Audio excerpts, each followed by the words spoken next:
com as duas lâmpadas. Legal. Mas ó.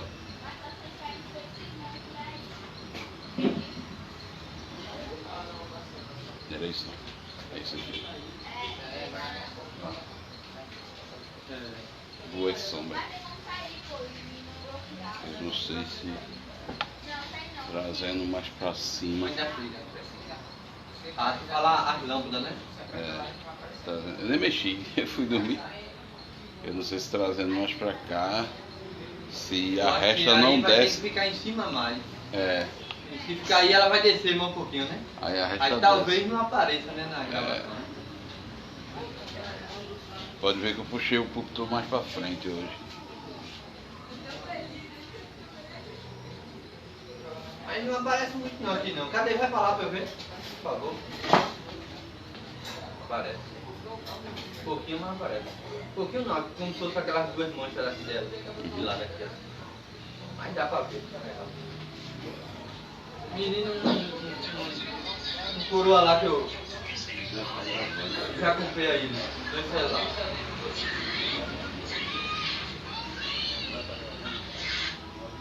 Eu falei o que eu fiz essa aqui, ó. Ninguém tá pegando, tô mudando a forma.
lá dentro, é? Não, agora aí tem muito vento aí. Só mulher lá pra dentro. É capacete, isso ali, capacete. Vai. Dá. Dá o chão não. Não, tá aqui, ó. Tá aqui, ó. Pegar a parte inteira aqui, agora bora levar o paciente no chão. Aqui, pra cá.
É botar de volta profissional.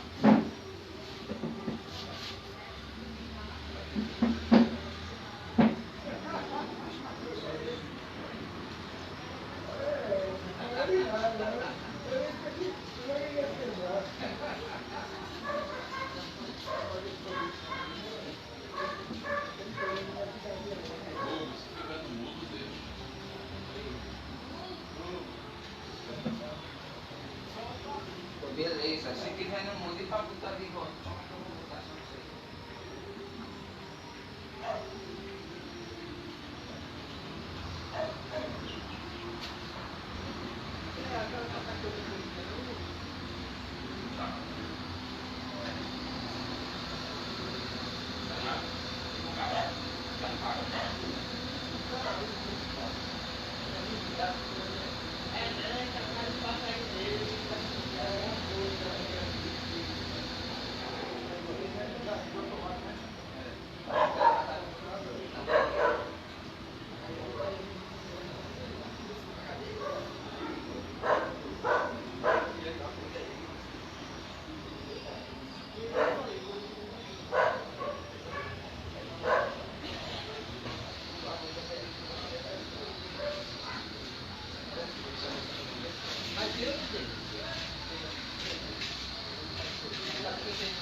Aí joga muito Simone ainda. Ainda tá assim. É mesmo, Simone. Eita, meu pai.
Irmãos, boa noite a todos, sejam todos bem-vindos. Vamos dar início ao nosso culto de adoração ao nosso Deus, nesse dia tão especial, dia de descanso. O Salmo 100 diz assim: celebrai com júbilo ao Senhor todas as terras, servi ao Senhor com alegria, apresentai-vos diante dele com cântico. Sabei que o Senhor é Deus, foi ele quem nos fez e dele somos. Somos o seu povo e rebanho do seu pastoreio. Entrai por suas portas com ações de graças e nos seus átrios com hinos de louvor. Rendei-lhe graças e bendizei-lhe o nome, porque o Senhor é bom. A sua misericórdia dura para sempre e de geração em geração a sua fidelidade. Fiquemos de pé. Amada igreja do nosso Senhor Jesus Cristo, onde está o nosso socorro? O nosso socorro está em nome do Senhor, Criador dos céus e da terra. Graça e paz a vós outros, da parte de Deus nosso Pai e do Senhor Jesus Cristo. Amém. Amém. Vamos orar ao nosso Deus. Senhor Deus Todo-Poderoso, nós te agradecemos pela tua bondade, por mais um dia que o Senhor tem nos dado e que podemos ainda, Senhor, no final deste dia, poder te cultuar, poder te engrandecer, poder fazer a tua vontade. Que neste culto o Senhor seja honrado e glorificado. Que neste culto a nossa vontade, Senhor, possa desaparecer, mas que tu sejas honrado e glorificado. Que a tua vontade prevaleça sobre a nossa, Senhor. Que o Senhor nos molde à semelhança de Cristo, nos transforme cada dia mais, nos santifique. Ajuda-nos, Senhor. Ajuda-nos a fazer a tua vontade. Ajuda-nos a fazer aquilo que te agrada. Te rogamos pelos nossos irmãos enfermos. Te rogamos porque o Senhor tem nos dado a certeza de que o Senhor é o Deus que cuida de cada um. Por isso nós te rogamos que o Senhor ajude nossos irmãos e conceda graça e misericórdia. Pai querido, Pai amado, abençoa as igrejas irmãs que estão reunidas, que o Senhor possa estar concedendo graça a elas e aquelas que ainda irão se reunir. Concede, Senhor, a tua bondade também. Nos abençoa aqui, em nome de Cristo. Amém. Amém. Irmão, vamos cantar o Salmo de número 1, ou melhor, o hino de número 1. Hino 1, página 53. Vamos nós louvar a Deus, vamos. Hino de número 1, página 53. Então cantemos. Vamos nós louvar a Deus, vamos ao Senhor de toda a luz, Santo, Santo. Cantem, louvem lá nos céus, nosso Deus e Rei Jesus. Exaltado seja Deus, Santo, Santo. Exaltado seja nosso Deus e Pai, exaltado, para sempre o exaltai. Cantem, louvem lá nos céus, nosso Deus e Rei Jesus. Exaltado seja Deus, Santo, Santo. Nosso Deus eterno Pai, Santo, Santo. Deus nos bênçãos por Jesus, vede, vede, ao Senhor glorificai, vós os salvos pela cruz, sim conosco glória dai, vinde, vinde, exaltado seja nosso Deus e Pai, exaltado, para sempre o exaltai. Cantem, louvem lá nos céus, nosso Deus e Rei Jesus. Exaltado seja Deus, Santo, Santo. Exaltemos nosso Deus, Santo, Santo. Exaltemos com fervor, hoje, hoje. Tributemos todos nós hinos santos de louvor, sim, louvor em alta voz, hoje, hoje. Exaltado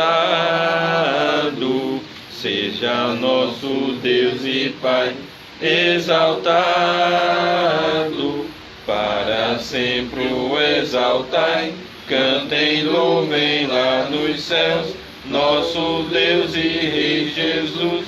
Exaltado seja Deus, Santo, Santo. Os irmãos podem sentar.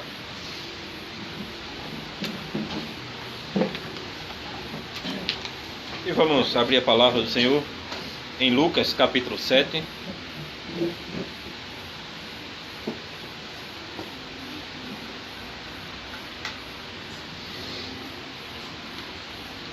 Lucas capítulo 7. Vamos ler do verso 11 até o verso 17.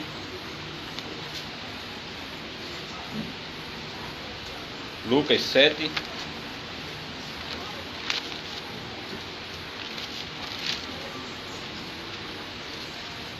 (11 a 17).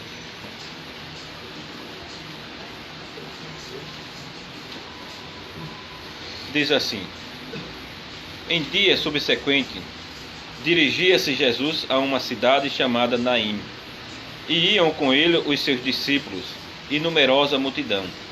Como se aproximasse da porta da cidade, eis que saía o enterro do filho único de uma viúva, e grande multidão da cidade ia com ela. Vendo-a, o Senhor se compadeceu dela e lhe disse: não chores. Chegando-se, tocou o equife e, parando os que o conduziam, disse: jovem, eu te mando, levanta-te. Sentou-se o que estivera morto e passou a falar. E Jesus o restituiu à sua mãe. Todos ficaram possuídos de temor e glorificavam a Deus, dizendo: grande profeta se levantou entre nós, e Deus visitou o seu povo. Esta notícia a respeito dele divulgou-se por toda a Judéia e por toda a circunvizinhança. Agora vamos para o segundo livro dos Reis, capítulo 4.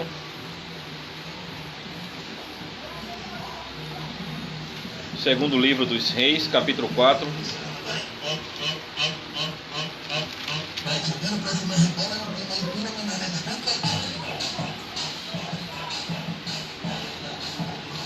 Segundo livro dos Reis, capítulo 4, 8 a 37. Será essa leitura e também o texto da pregação. Capítulo 4, 8 a 37. Do segundo livro dos Reis. Esse é o texto da pregação.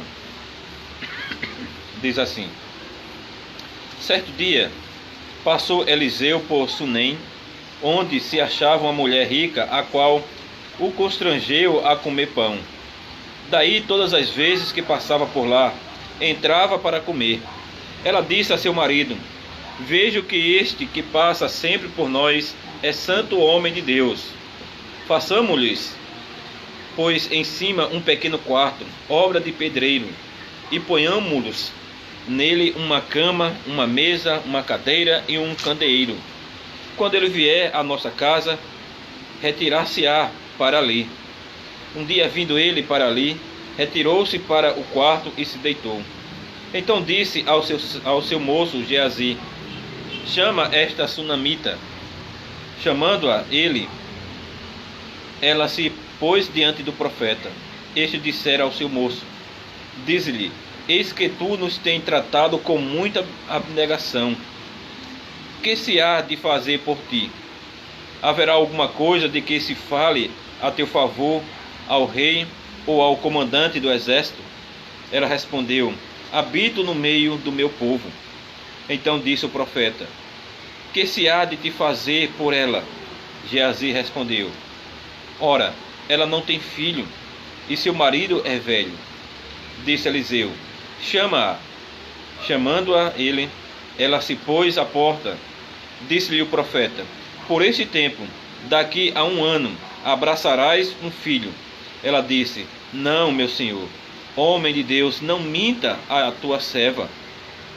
Concebeu a mulher e deu à luz um filho no tempo determinado, quando fez 1 ano, segundo Eliseu lhe dissera. Tendo crescido o menino, saiu certo dia a ter com seu pai, que estava com os segadores. Disse a seu pai: ai, a minha cabeça! Então o pai disse ao seu moço: leva-o à sua mãe.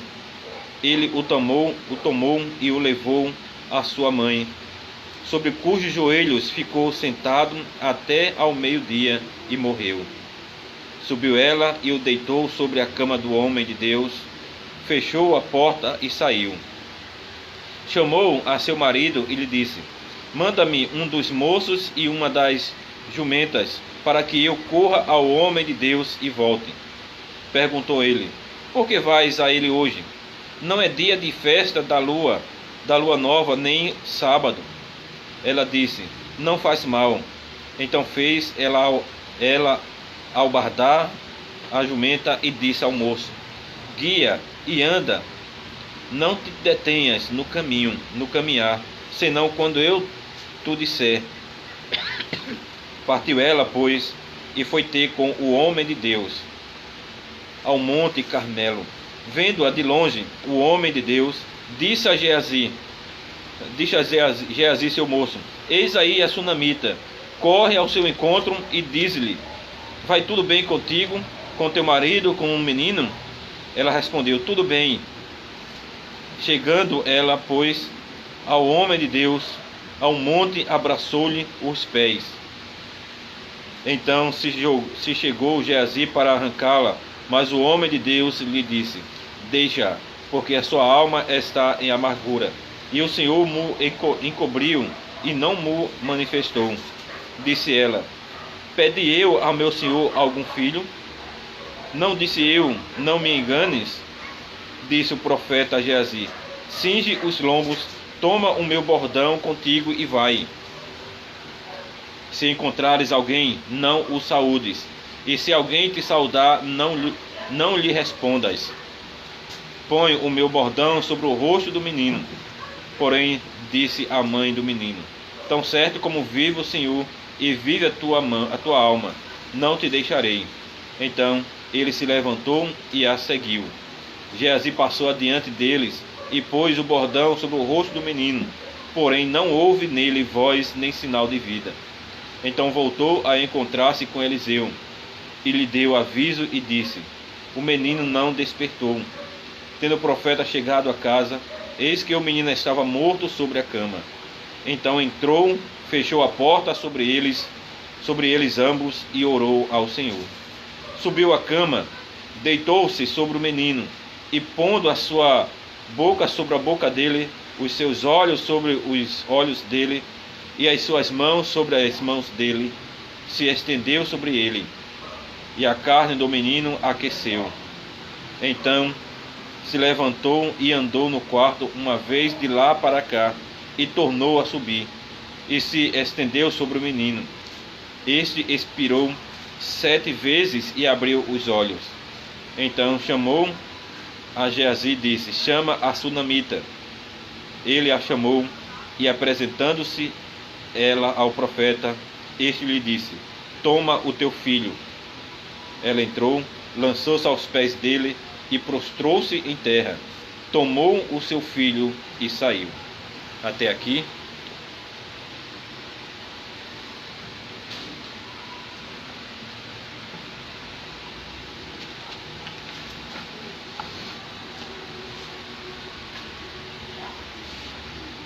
Amado irmão e irmã em Cristo, nos primeiros 4 capítulos do segundo livro dos Reis, nós estivemos em uma viagem com o profeta Eliseu, seguindo seu ministério pela terra aqui.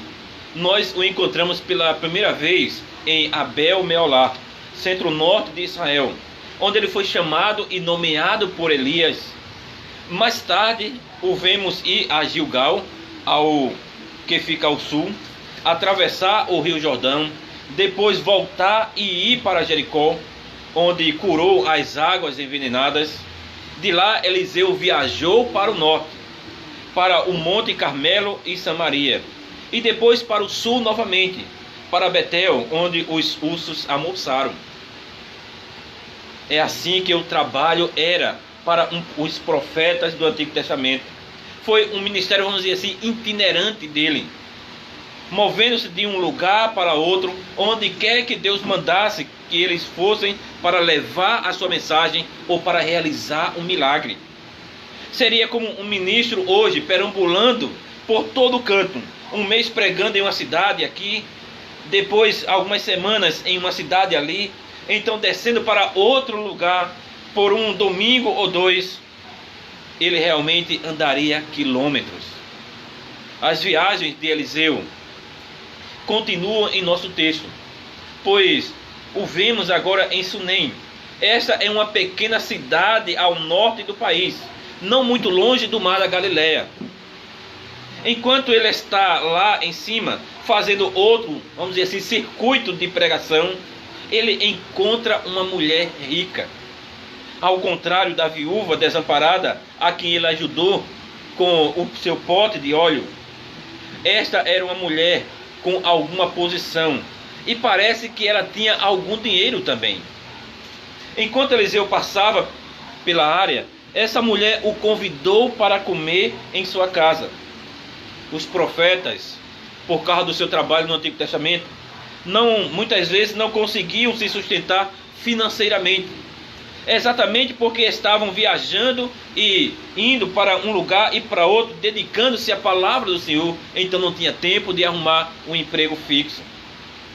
O que acontece, uma vez logo se torna, dá início a uma prática regular de você gozar da hospitalidade de alguém. Daí todas as vezes que passava por lá, entrava para comer. Agora, uma das muitas bênçãos de mostrar hospitalidade com essa mulher é como isso desenvolve relacionamento e conexões entre o profeta e ela aqui.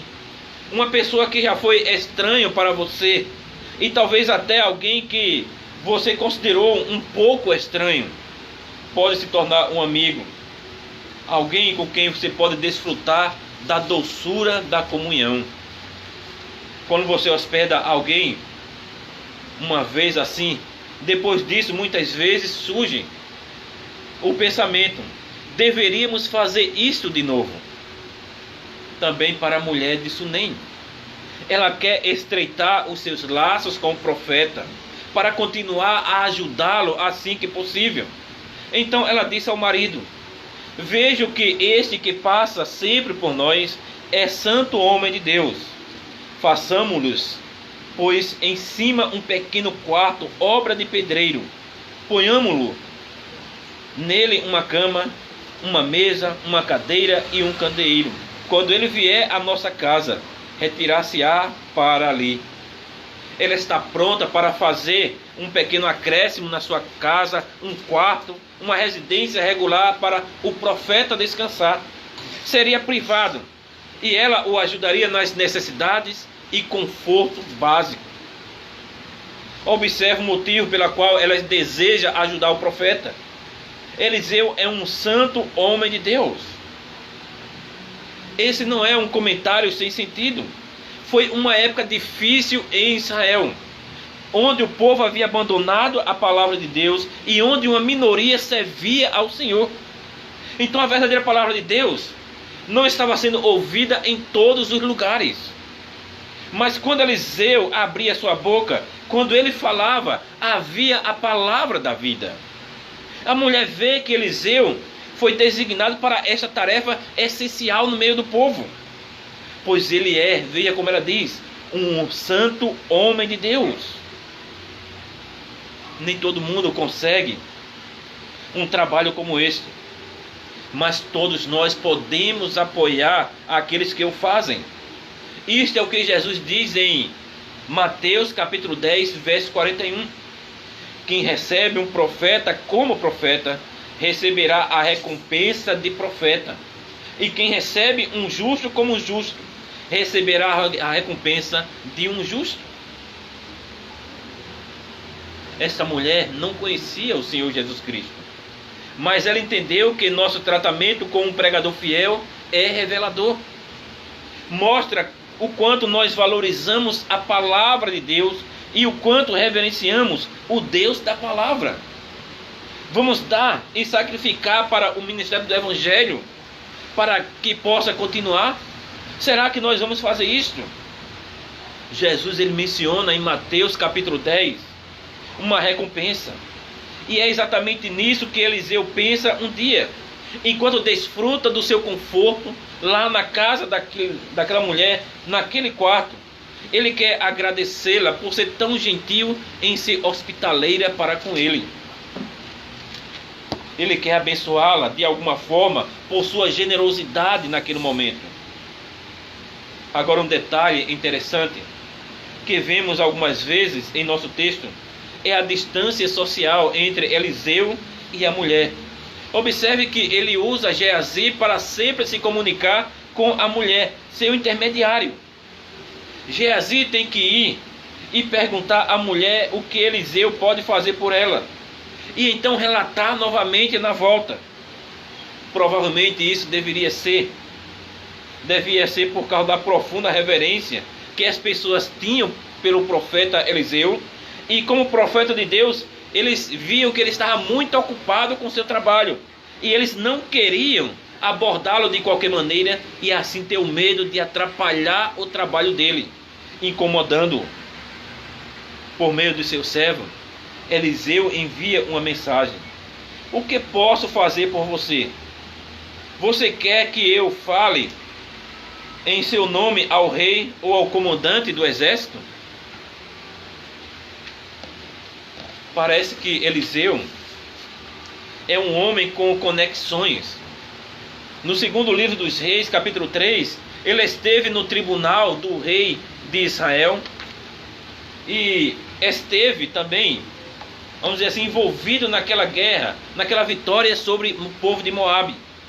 Ele provavelmente começara a ganhar, vamos dizer assim, um destaque, influência sobre as pessoas que poderiam ali ser importantes. E Eliseu está pensando na situação daquela mulher. Seu marido era velho e eles não tinham filhos. E se seu marido morresse, ela ficaria sem apoio. Mas a mulher, ela está contente. Esta é a sua resposta a Eliseu: eu moro entre o meu próprio povo.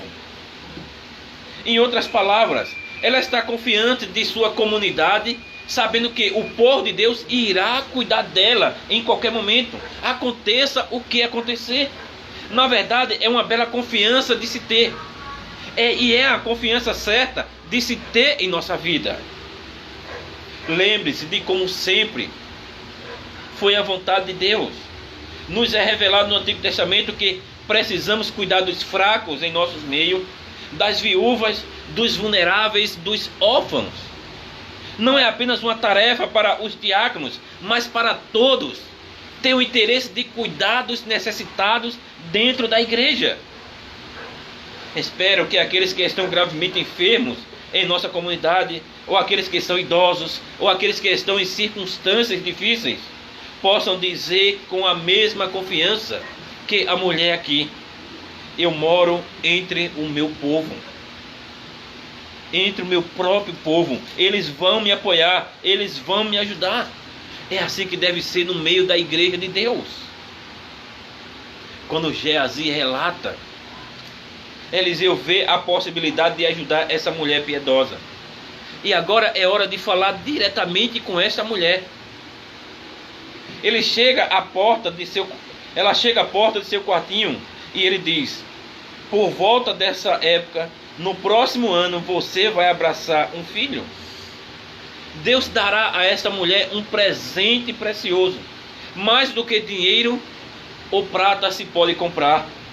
Um filho para continuar o nome de sua família e para trazer alegria para os anos finais. Mas a mulher, ela não consegue acreditar nessas palavras. Não, meu senhor, homem de Deus, não minta para a sua serva. Você pode entender as dúvidas daquela mulher. Pense em sua situação. Depois de tantos anos já velhas, Deus não abençoou seu casamento com nenhum filho. Como isso pode mudar agora que eles já são bem velhos? Ela também está intrigada com o fato de Eliseu mentir assim. Ela sabe que ele é alguém que fala a verdade, que traz a infalível palavra de Deus. Então, como Eliseu pode prometer algo que certamente falhará? Poucas coisas são mais cruéis do que dar esperança a alguém, vamos dizer, uma falsa esperança. Mas a Bíblia, meus irmãos, ela dá uma realidade maravilhosa. Observe como passamos da impossibilidade no verso 16 para a realidade no verso 17. Mas a mulher concebeu e deu à luz um filho quando chegou o tempo determinado, do qual Eliseu lhe falara. Aconteceu exatamente como o profeta falou. Pois este é o poder de Deus, esta é a verdade de Deus. Ele nunca mente para nós, Ele nunca falha com suas promessas. Esse nascimento deve realmente nos lembrar de vários outros acontecimentos ou nascimentos impossíveis. Enquanto vocês podem pensar desses nascimentos impossíveis na Bíblia, você pode pensar, havia Sara, a idosa que deu à luz a Isaac. Lá estava Rebeca, sem filhos por 20 anos de casamento, até que Jacó e Esaú chegassem. E Raquel, que foi estéril por muito tempo, até que José nasceu. A senhora Manoá, que finalmente deu à luz a Sansão. Ana, cuja oração é ouvida e atendida no filho Samuel. Entrando no Novo Testamento, nós o vemos novamente. A velha Isabel e Zacarias, abençoados com João. E Maria, jovem, solteira, virgem, mas no poder do Espírito, ela concebeu e deu à luz um filho, Jesus. Não apenas alguém que compartilha a sua carne e sangue, mas o que é o próprio Filho de Deus. O padrão é muito claro e mostra o incrível poder criador e redentor de vida de nosso Deus. Ele pode fazer exatamente o que ele fez, o que ele diz, não é nada impossível para ele. Ele pode e fará grandes coisas no meio do seu povo. Mesmo assim, há algo sobre o seu filho que foi dado à mulher de Sunem e seu marido. Pois se você olhar para todos os filhos, normalmente, que Deus deu por meio de grandes milagres, verá que cada um deles tem vamos dizer assim, um papel importante, um momento chave no plano de Deus da salvação. Os filhos, Isaac e Jacó, foram dados para preservar a vacilante linha da promessa. Um filho especial como Sansão, ou Samuel, ou João Batista, tinha tarefa na terra: lutar contra os inimigos, liderar com justiça, até mesmo preparar o caminho do Messias. Quanto à criança nascida no verso 17, ela parece realmente normal. Depois da emoção que provavelmente cercou o seu nascimento, ele logo se misturou com as outras crianças em Sunem. Não lemos que ele se tornou um líder proeminente em Israel. Ele provavelmente assumiu os negócios da família, levou uma vida normal e depois morreu. Nem mesmo sabemos o nome dele. Havia então um ponto para Deus fazer isso? Esse milagre realmente tinha um propósito? No entanto, há algo a aprender aqui sobre a bondade de Deus. Ele é generoso, mas Deus nem sempre concede seus dons para que possamos cumprir algum grande chamado. Ele nem sempre nos abençoa para nos tornar proeminentes e nos equipar para uma posição notável de serviço. Em vez disso, Deus simplesmente mostra sua generosidade para que sejamos movidos a uma humilde gratidão a Ele. O Senhor nos dá ricamente todas as coisas para desfrutarmos, diz 1 Timóteo 6,17. Ele tem o prazer de dar suas bênçãos para que desfrutemos de coisas paternais, seus dons paternais. Possamos assim alegremente louvá-lo e fazer a sua vontade da maneira que Ele colocou, para que possamos fazer tudo aquilo que agrada ao seu nome. Portanto, agradeça a Deus pelo comum também em sua vida. Agradeça a Deus pelo simples que você recebe dia após dia. E então viva para a sua glória. Provavelmente para essa mulher era tudo o que ela precisava. Ela desfrutava do seu filho e vivia na prosperidade de Deus. Mas o Deus que dá às vezes tira. Alguns anos se passaram e a criança cresce. Nestes anos, presumimos que Eliseu continua a viajar e a visitar o lar feliz em Sunem. Mas aí vem o desastre. O menino cresceu e certo dia foi encontrar seu pai, que estava com os ceifeiros. De repente ele começou a chamar o pai, gritando: "Ai, minha cabeça! Ai, minha cabeça!" Então o pai disse a um servo: "Leve-o para a mãe dele." O servo pegou e o levou à mãe. O menino ficou no colo dela até o meio-dia, quando morreu. Talvez tenha sido uma forte insolação ou meningite. De qualquer forma, é tudo abrupto que acontece. Em 3 versos, ele se foi. A mulher de Sunem, que deixou de ter nenhuma necessidade quando recebeu o presente generoso de Deus, agora fica desesperada e triste aqui. Esta é a resposta dela. Ela subiu ao quarto do homem de Deus, deitou o menino na cama, saiu e fechou a porta. Não sabemos o que ela quer dizer com isso, mas colocá-lo na cama do profeta pode ter sido uma declaração de dizer que isto é a sua responsabilidade. Se Eliseu não tivesse feito isso, não haveria tanta miséria em sua casa. Ou talvez ela tenha esperança, escondendo o corpo. Ela talvez queria evitar que os rituais de enterro começassem. Certamente a mulher deseja envolver Eliseu com tudo isso. E ela pede ao marido a sua ajuda, que busque um dos seus servos, tome a providência para a sua viagem apressada até o profeta. Ela teve de esconder a notícia dele da morte do filho. Então seu marido ficou até confuso. Por que você vai procurá-lo hoje? Não é hora, não é lua nova nem sábado. A lua nova e os sábados eram dias especiais de adoração. Mas nesse momento, os fiéis em Israel não podiam descer ao templo. Em vez disso, eles se reuniam com os profetas para a adoração e para o ensino. Seu marido acha que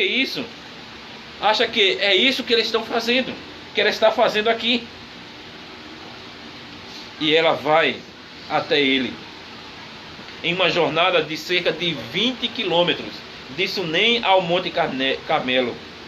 O mais rápido que ela pode ir, o mais rápido que ela pode viajar. O profeta imediatamente viu ela de longe. Imediatamente mandou seu mensageiro Geazi: "Por favor, corra ao seu encontro e diga-lhe: está tudo bem com você? Está bem com seu marido? Vai bem com a criança?" Mas ela afasta Eliseu até chegar ao profeta, quando cai aos pés de Eliseu e se agarra a ele.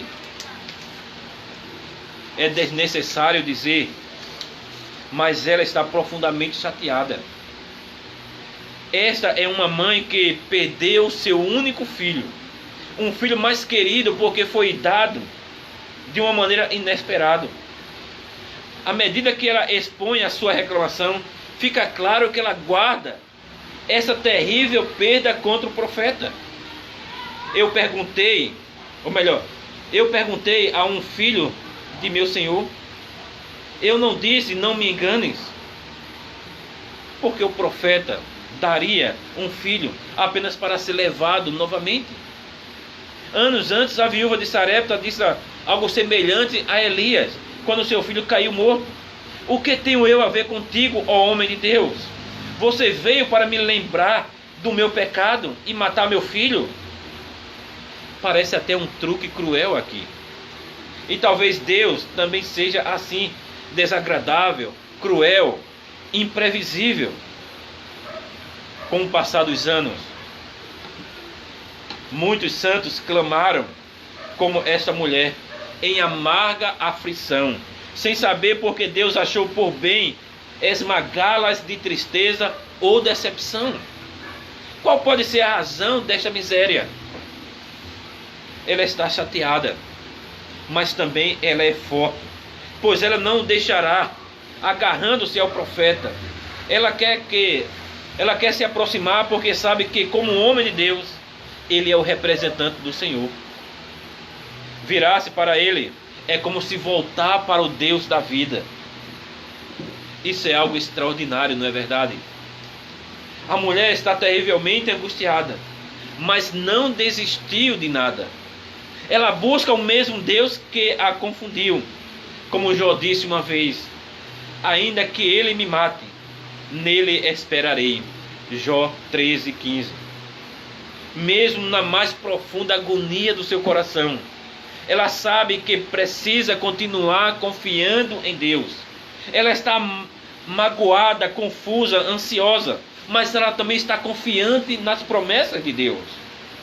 Irmão, a verdadeira fé, ela se apega ao Senhor.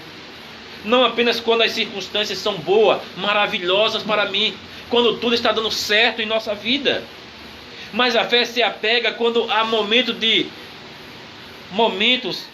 que são inconstantes, momentos que são difíceis em nossas vidas, momentos que nos fazem chorar, momentos quando são ruins, quando são maus. E agora ouça a palavra, a resposta de Eliseu ao falar com Geazi. Sua alma está em profunda angústia, e o Senhor a escondeu de mim e não me disse. Simplesmente por ele ser um profeta de Deus, não significa que Deus revela tudo para ele. Deus escondeu isto até mesmo do seu profeta, esta dor. Eliseu não sabia de nada o que aconteceu. Deus ocultou o significado deste evento dele. Ele não tem uma resposta e não se atreverá a dar. Assim é para todos os servos de Deus, para todos os que nos abençoam em nome de Deus. Eles são tão limitados em conhecimento, em poder. É verdade para pastores e presbíteros, para amigos de confiança, para um cônjuge devotado, um professor sábio. Eles são tão humanos, mas totalmente, muitas vezes, não chegam à altura da sua tarefa para ajudar. Podemos valorizar profundamente seu apoio e podemos admirar seu caráter, mas sempre chega a hora em que percebemos que a melhor ajuda é quando nós não fazemos nada, quando nós simplesmente ficamos calados, porque não sabemos o que dizer. Irmãos, mas aqui está esta mulher profundamente angustiada. Como o profeta pode ajudar? Imediatamente ele tem uma ideia, imediatamente ele manda o seu servo ir em sua frente, pegar o seu bordão, o seu cajado e colocar sobre a criança. Ele estava tão em sintonia com Deus, o profeta aqui, que ele imediatamente sabe o que fazer. Mas acontece que quando Geazi chega lá e faz tudo isso, nada acontece. A criança não se levanta. A criança continua lá. Então, Geazi volta imediatamente e diz: nada aconteceu. Então o texto diz: quando Eliseu chegou a casa, lá estava o menino morto, estendido na cama. Ele entrou, fechou a porta e orou a Deus. Há um detalhe nessa história que é fascinante. Veja o que o profeta faz. Ele chega no quarto, fecha o quarto e ele ora a Deus imediatamente. Ele busca aquele que pode dar vida, aquele que pode curar corações, aqueles que podem resolver todas as coisas. Em meio das dificuldades, ele diz: devemos orar a Deus. Nós lemos em Tiago que a oração de uma pessoa justa é poderosa e eficaz. Assim é neste dia aqui. Eliseu ora e então ele deitou-se sobre o menino, boca a boca, olhos com olhos, mãos com mãos. Enquanto se debruçava sobre ele, o corpo do menino foi aquecendo. Isso parece estranho para nós, mas não é mágica. Era o tipo de coisa que os profetas faziam com mais frequência como um ato simbólico. Ele estava dizendo, colocando essas palavras em ações: deixe seu corpo sem vida ser como meu corpo vivo. O corpo frio da criança começa a se aquecer e Eliseu espera com atenção. Veja como ele andava de um lado para outro na casa. Depois se estendeu sobre a criança novamente.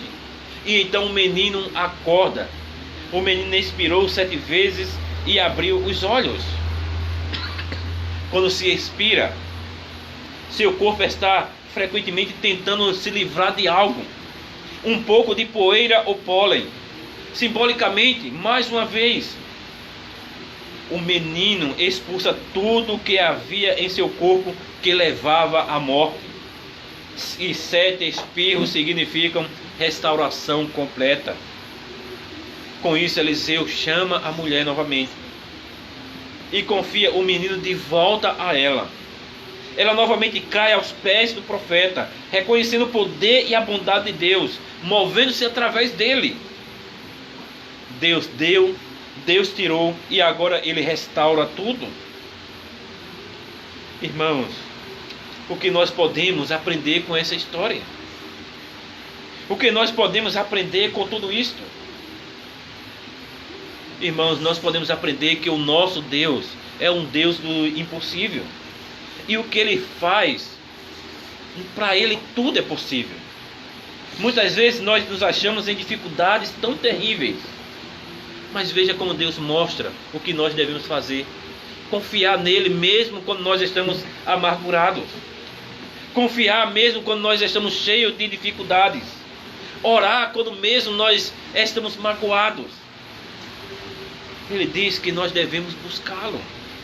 Pense na leitura que nós lemos em Lucas capítulo 7, onde Jesus interrompe o funeral, onde ele faz mais uma vez aquilo que ele estava fazendo sempre, onde ele ressuscita uma criança, um menino, devolve a sua mãe e faz com que aquela mãe pare de sofrer.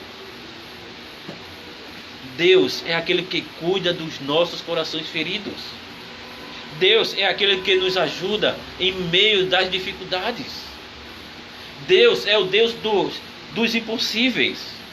Irmãos, quantas vezes nós duvidamos da palavra do Senhor e do seu poder? Quantas vezes nós duvidamos de que Deus pode nos ajudar e buscamos o nosso próprio caminho? Veja essa mulher novamente. Ela perdeu um filho querido.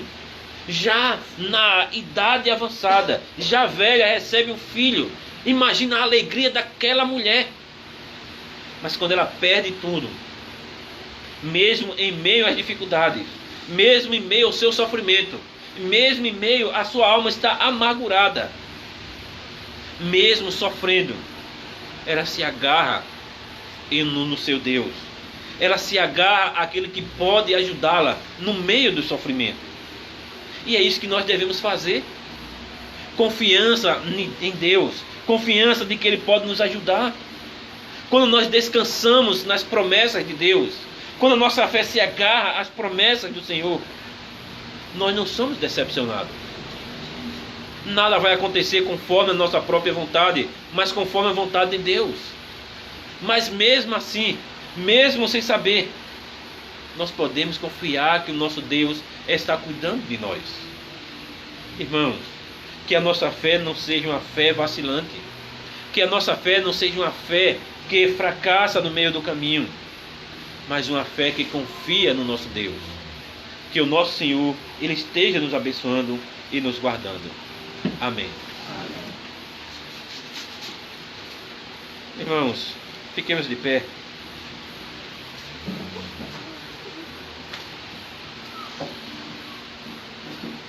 Oremos ao Senhor. Senhor Deus, obrigado pela Tua bondade. Obrigado pelo Teu cuidado. Obrigado por ser gracioso para conosco. Que o Senhor esteja nos ajudando e nos fortalecendo, nos dando o que necessitamos, Senhor. Nos ajuda, Senhor, a termos uma fé viva e confiante em Ti. Nos ajuda a confiar que Cristo é aquele que nos sustenta e nos guarda, que nos protege e nos livra de todo mal. Nos ajuda, Senhor. Nos guarda na Tua palavra. Faz com que a nossa fé seja uma fé viva e ativa. Nos ajuda, Senhor, em nome de Cristo. Amém. Irmãos, cantemos o hino de número 70.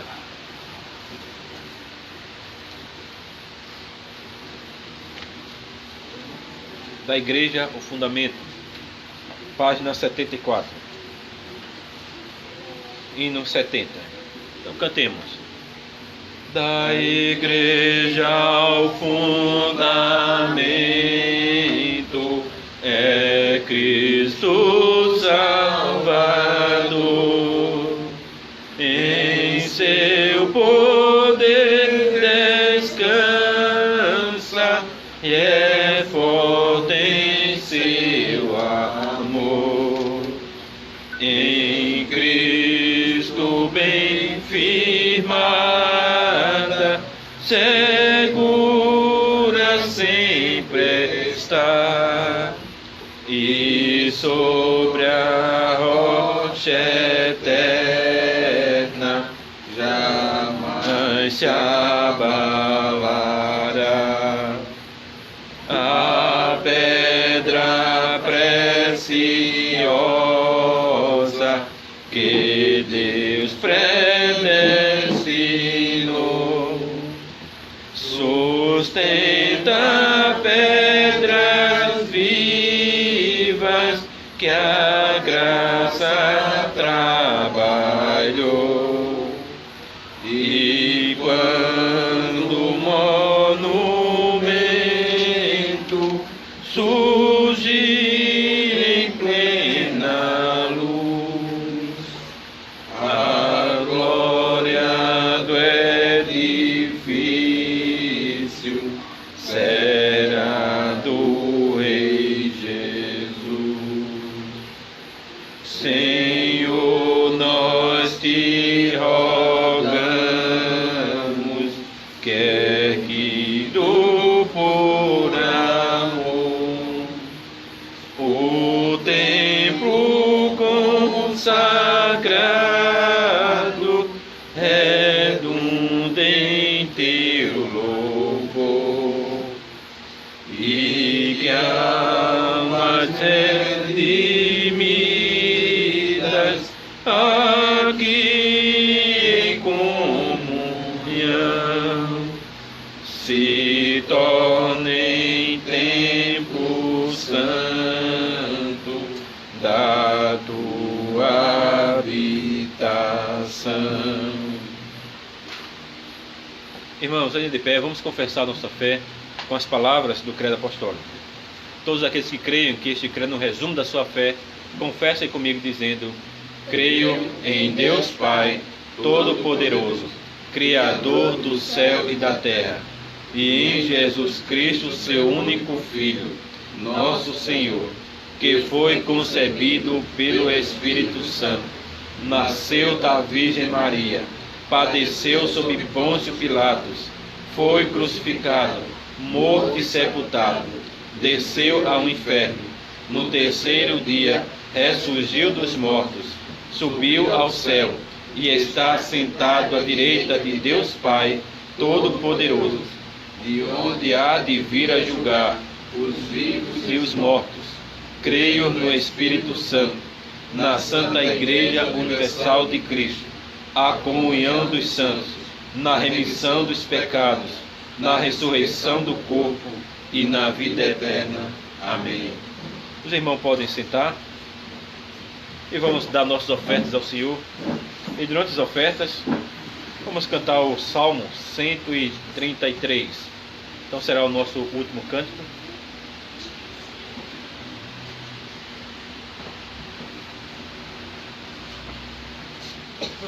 Salmo 133. Então cantemos.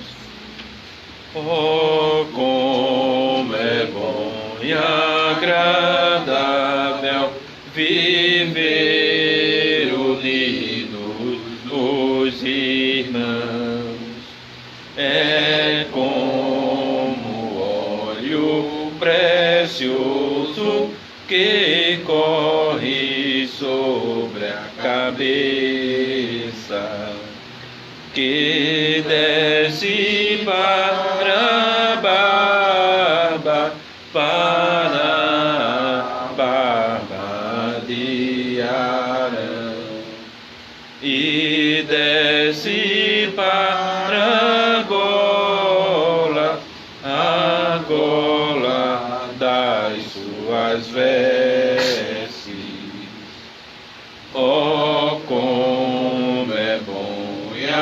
agradável viver unidos os irmãos. É como orvalho do ermo que desce sobre os montes, sobre os montes de Sião, ali ordena o Senhor e manda sua bênção e a vida para sempre. Fiquemos de pé, irmãos. Oremos. Amado Deus, bondoso Pai, obrigado pelo culto que tivemos até aqui, pela Tua graça e Tua bondade. Que o Senhor continue nos abençoando e nos guardando, nos dando uma semana debaixo de Tua graça. Que possamos assim, Senhor, estar Te buscando dia após dia. Que o Senhor nos proteja, nos livre de todo mal. Ó Pai, nos ajuda para que venhamos Te servir fielmente. Venhamos a Te adorar em espírito e em verdade. Perdoa, Senhor, nossos pecados, perdoa nossas dívidas. Nos ajuda, Senhor, em nome de Cristo. Amém. Amém. Recebam a bênção do Senhor. O Senhor te abençoe e te guarde. O Senhor faça resplandecer o rosto sobre ti e tenha misericórdia de ti. O Senhor sobre ti levanta o rosto e te dê a paz. Amém. Amém. Amém.